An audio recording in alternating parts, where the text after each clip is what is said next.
Good morning student. ये class 9 आपका subject physics. उस वक्त आपने डिस्कस किया था कंजर्वेशन ऑफ लीनियर मोमेंटम। ये आप लोगों ने डिस्कस किया था, इसको नाम दिया था law of conservation of linear momentum. तो आज हम डिस्कस करते हैं इसका प्रूफ। मीन्स आपका जो है कंजर्वेशन ऑफ लीनियर मोमेंटम या law of conservation of linear momentum.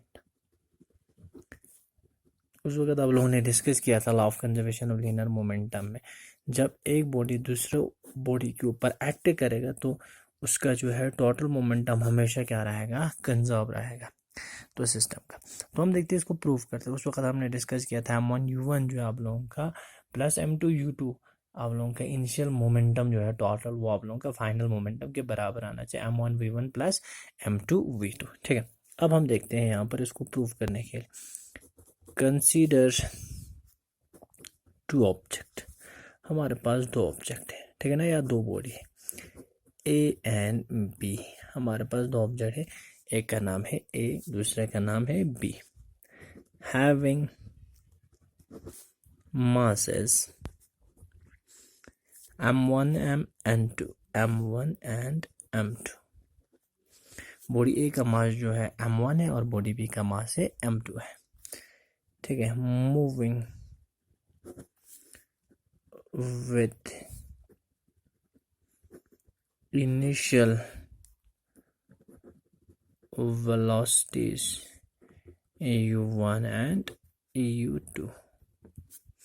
ठीक है, देखो आप दो ऑब्जेक्ट है ए और बी, मास है m1 और m2, मूव कर रहा है इनिशियल वेलोसिटी, एक का है u1 दूसरे का u2। मेरे पास इस तरह से ये कंसिडर कर, ये मेरे पास बॉडी ए है, ठीक है ना, ये मूव कर रहा है आप लोगों का किस वेलोसिटी से, u1 से। ये बॉडी आपका बी है, ये मूव कर रहा है किस से, u2 वेलोसिटी से। ठीक है, देखो अब इसके बाद if u1 is greater than u2, अगर मेरे पास u1 जो है u2 से ज़्यादा होगा तो एक ऐसा टाइम आएगा दोनों के बीच में क्या हो जाएगा, कोलिजन हो जाएगा। Collision occurs between A and B। अगर दोनों का सेम वेलोसिटी होगा, इतना जितना डिस्टेंस है वो डिस्टेंस बरकरार रहेगा, u1 is equal to u2 होगा। अगर u2 ज़्यादा होगा तो आप लोगों का जो है सेम डायरेक्शन में मूव कर रहा है तो आप लोगों का कोलिजन नहीं होगा। लेकिन अगर u1 ज़्यादा होगा, ऐसा टाइम आ जाएगा दोनों के बीच में क्या हो जाएगा, कोलिजन हो जाएगा। मीन्स आप लोगों का ये कोलिजन हो जाएगा, दोनों क्या हो रहा है, कोलाइड हो रहा है, ए और बी। ठीक है ना, तो ये आप लोगों का आ जाएगा ड्यूरिंग कोलिजन, कोलिजन के दौरान।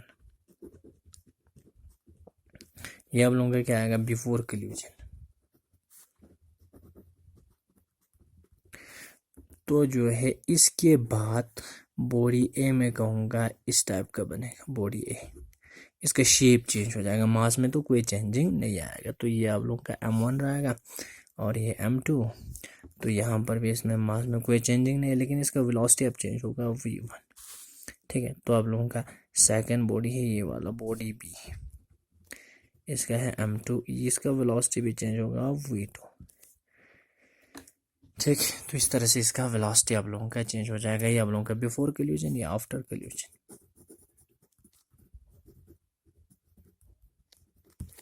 ठीक है ना, तो इस तरह से collision occur between A and B. And after collision, collision होने के बाद क्या हो जाएगा, the velocities of A and B, body A और बॉडी बी का क्या हो जाएगा, बिकम v1 एंड v2। एक आप लोगों का वेलोसिटी बनेगा v1, बी का वेलोसिटी बनेगा आपका v2। ठीक, अब देखो ड्यूरिंग कोलिजन, अब हम देखते हैं कोलिजन के दौरान। During collision let F1 be the force act on B due to A. अब कोलिजन के दौरान, कोलिजन के मतलब जो है कुछ फोर्स लगेगा ना, एक दूसरे के ऊपर एक्ट करेगा। F1 वो फोर्स को मैं कंसीडर करता हूँ जो आप लोगों का किसकी वजह से, ए की वजह से किस पे लग रहा है, बी पर लग रहा है। ठीक है, F1 be the force on B due to A. ठीक, अब बी पर लगेगा ए की वजह से, तो क्या हो जाएगा, बी का मोमेंटम चेंज हो जाएगा। ए जो है बी पर लगाएगा तो बी का मोमेंटम जो है चेंज हो जाएगा। ठीक है, B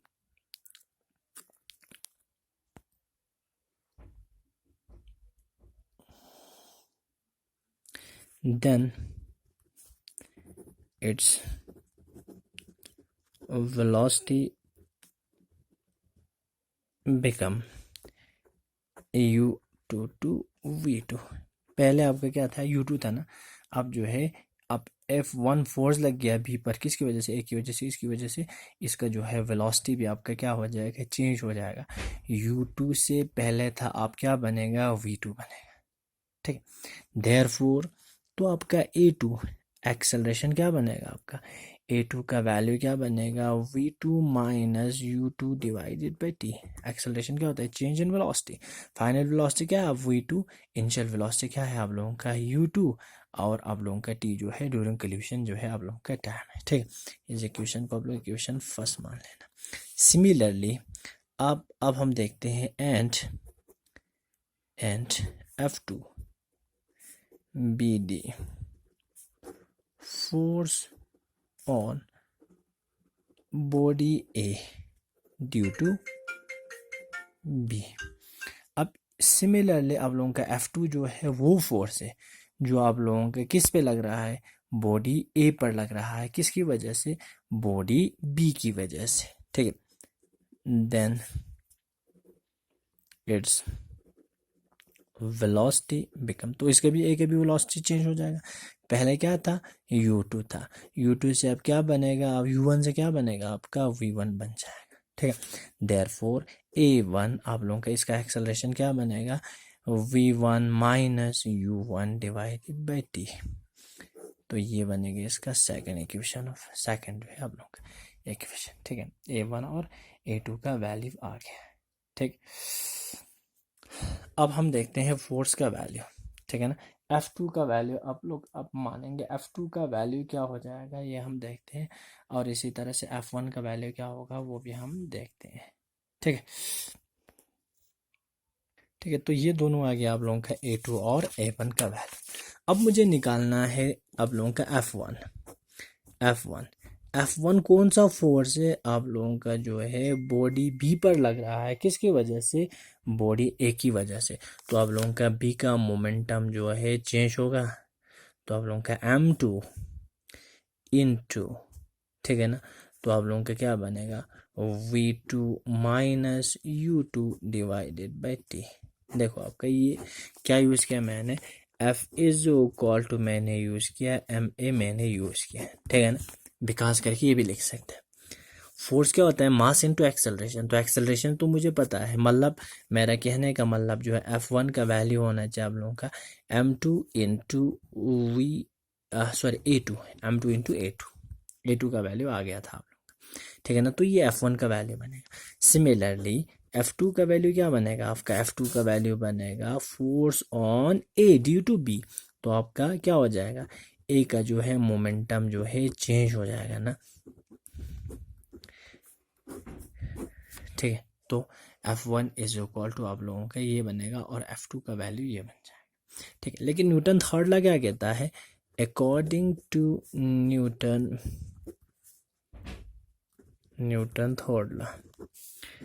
third law of motion क्या कहता है आप लोगों का, F1 is equal to minus F2।